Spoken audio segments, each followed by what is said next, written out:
Ayan guys, so may nabasa lang ako guys no na comment guys no na sabi use daw sila no sa Pax Silica na itatayo no na AI hub dun sa Clark City sa Tarlac.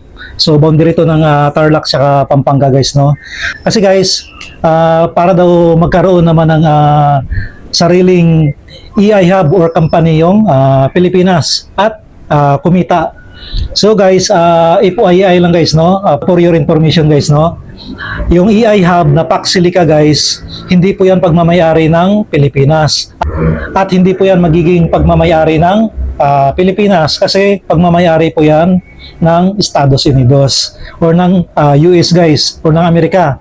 So sila po talaga yung may-ari niyan guys. So lalahok lang yung Pilipinas para magkaroon dito ng AI hub dito sa Pilipinas, yun nga yung Pax Silica. So kung sasabihin nyo guys na malaki yung kikitain nito, malaki talaga yung kikitain yan dahil dun sa buwis or dun sa mga taxes.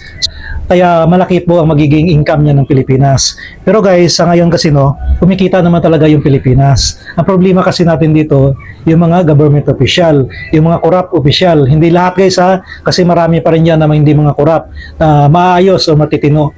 So yung mga government official lang yung tinutukoy natin, yung mga corrupt.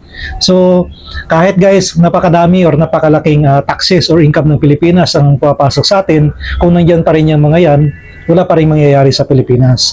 Saka FYI lang guys, sabi dyan, maraming income na papasok. At bukod dyan, maraming trabaho na papasok. Kasi yung sabi guys, no, aabot ng 190,000 na trabaho ang mag-u-open dyan. Pero guys, ano ba yung mga trabaho na maaaring i-offer sa atin? So ano ba? So unang-una guys, dahil itatayo yung facility na yan, unang-una, ang magiging trabaho natin dyan, construction. So marami namang construction worker dito sa Pilipinas. Pero ikaw ba, tatanungin kita, kung nandito ka sa NCR o nasa Manila ka, pupunta ka ba doon para magtrabaho sa construction? Kasi unang-una, ano ba yung rate nila doon? US rate ba or Philippines rate? Of course, pag Philippines rate yan guys, hindi wala yan sa Manila rate. Kung anong rate ng Tarlac or ng Clark City, yun ang rate mo doon. So magkano ba yung rate nila doon? Siguro pagpalagay natin 570, 590 or 600. So yun yung rate mo doon sa Clark. Hindi ka Manila rate doon or hindi ka US rate. So bakit ka pupunta doon? Mas maliit nga yung sahod doon, di ba? So ano pa bang pangunahing trabaho doon? Siguro, yun nga, construction habang ginagawa pa yung facility or yung building na yan. So pagkatapos yan, ano pang magiging trabaho natin doon? Tayo na mga wala namang skills. So papayag ba yung US na yung trabaho mo, construction, housekeeping, security, papayag ba sila na gawin kang engineer doon sa AI? So ilan lamang yung kukunin yan, hindi lahat-lahat kukunin yan. Di ba? So kapag nagawa na yan, malamang mga trabaho na na-open doon, housekeeping, security, yung mga software engineer, yung mga IT, cyber security. Pero papayag ba sila na lahat kayo i-absorb para doon sa trabaho na yon, di ba?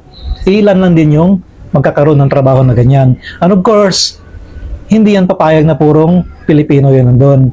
Pero guys, sa ngayon kasi no, okay naman tayo eh. Okay naman tayo. So bakit tayo magpapasok ng AI hub or ng company na hindi naman sa atin at darating yung tayo na makakasira sa kalikasan natin? Of course, hindi lang yan sila magtatayo dyan kasi unang-una gagamit sila ng electricity at napakadaming supply ng tubig. So saan sila kukuha niyan? Hindi naman pwede yung tubig dagat dyan kasi dapat fresh water daw nyo para dun sa cooling system nila sa paggawa ng mga chips. At isa pa guys, magmimina po sila niyan guys. Magmimina, magmamining, pupunta sa bundok, no? Doon sila maghuhukay kasi kailangan nila dyan ng nickel or ng metal, no? Yung mga ginagawang stainless at yung copper, yung ginagawang tanso or yung mga gawad sa kuryente, yung wire. So miminahin yan guys. Hindi lang yan basta magtatayo dyan at gagamit ng kuryente at tubig. Bukod dyan, magmimina sila dyan. Kaya doon nga sa ibang bansa, nirereklamo nga nila, no? At unang-una guys, yung sound pollution. Yung tinatawag na sound pollution, napakaingay niyan guys. So kung malapit ka dyan sa lugar, tingin mo, kung dyan ka nakatira, makakatulog ka kaya dyan? Makapagpahinga ka kaya dyan? Yung operation yan, 24/7. Di ba? And of course, habang nagtatrabaho ka, Tingnan mo na lang to kung nasa mga BPO ka or call center. Tapos, merong naglilinis ng aircon dun sa tabi mo, nagbabacuum. Or may housekeeping na naglilinis dun sa floor, nagbabacuum. Tapos nagtatrabaho ka. Makapagtrabaho ka ba ng maayos? Halimbawa lang yan guys ha, nasa BPO ka. So ganyan din yan.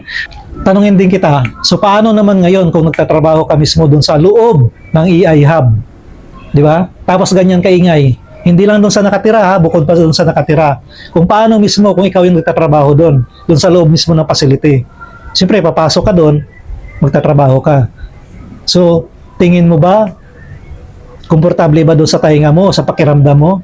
Di ba? May mga vibration pa yan. So, gusto mo ba magtrabaho sa ganyan, sa EI Hub?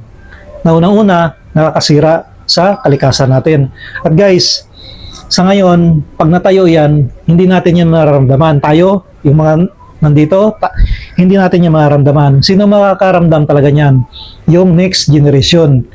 Yung mga kaapu-apuhan natin, apo sa tuhod, basta yung mga susunod sa atin. So kung ngayon, hindi natin yan kayang alagaan, so kawawa sila. So ngayon lang ba ang iisipin natin? Iisipin lang natin yung sarili natin na hindi naman natin abutin yan, sila nang bahala dyan. Di ba? So wala silang ibang sisihin kundi yung mga nauna. So tayo yun. At kung ang problema nyo guys is para may magamit naman tayo, magagamit naman natin ngayon. Di ba? Nagagamit natin ngayon kahit wala pang EI Hub dito sa Pilipinas. Kahit nandun sa ibang bansa.